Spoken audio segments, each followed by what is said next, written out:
ربي ذو الجلال والإكرام. اناج کا دانہ لہسن کے برابر.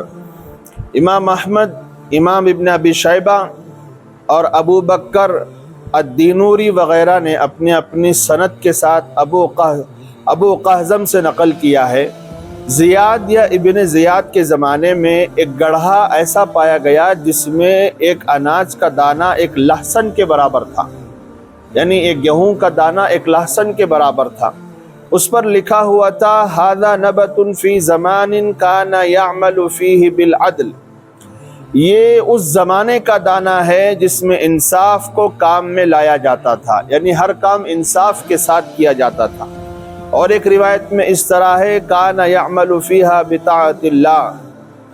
یہ اس زمانے کی بات ہے جس میں اللہ کی اطاعت کو کام میں لایا جاتا تھا، یعنی لوگ اللہ کی اطاعت کے ساتھ کام کیا کرتے تھے.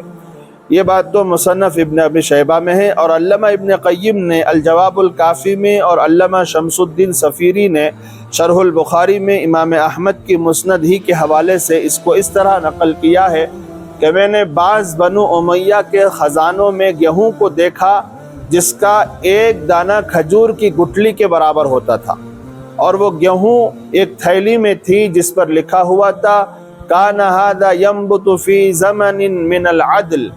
یہ عدل والے زمانے کا اگا ہوا خزانہ ہے. شرح البخاری للصفیری میں یہ واقعہ موجود ہے.